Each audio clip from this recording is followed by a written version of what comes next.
ఆనందయ్య శిష్యులు మొత్తం 12 మంది. తెలివి తక్కువతనానికి, మూర్ఖత్వానికి పెట్టింది పేరు. పేరు పరమానందయ్య గారి శిష్యులు. ఆ 12 మంది శిష్యులు చేసే తెలివి తక్కువ పనులు ఎంతగానో నవ్వు తెప్పిస్తాయి. అసలు పరమానందయ్య గారి శిష్యుల గురించి కొంచెం వివరంగా తెలుసుకుందాం. పూర్వం దేవలోకంలో 12 మంది మునీశ్వర్లు ఒక ఉద్యానవనంలోంచి వెళ్తున్నారు. ఆ వనం ఎంతో అందంగా ఉంది. మునులు ఉద్యానవనం అందచందాలను ఆస్వాదిస్తూ మెల్లగా మాట్లాడుకుంటూ ప్రయాణిస్తున్నారు. వీరు వెళ్తున్న బాటను ఆనుకుని దట్టమైన పూపొదలు ఉన్నాయి. వాటి వెనకాలే స్వచ్ఛంగా మెరుస్తున్న నీటిలో రంగురంగుల పద్మాలు కలిగిన కొలను ఉంది.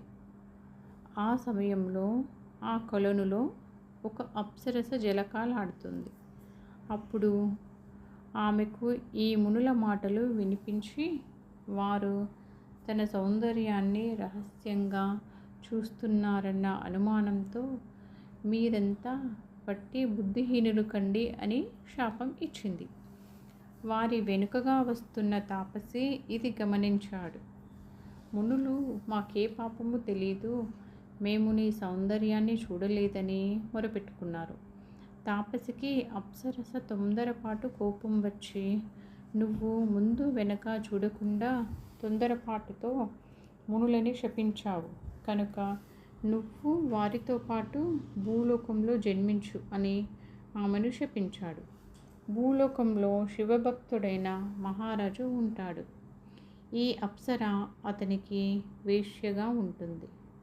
ఆ రాజుకు అభిమానుడైన ఓ పండితుడు మఠం కట్టుకొని నివసిస్తూ ఉంటాడు. అతను మహాపండితుడు. ఆయన వద్ద ఈ 12 మంది మునులు తెలివి తక్కువ శిష్యులుగా చేరుతారు. రాజు ఇతనిని మఠం నిర్వహణకు సహాయం చేస్తూ ఉంటాడు. ఆ మహాపండితుడే పరమానందయ్య గారు. వారి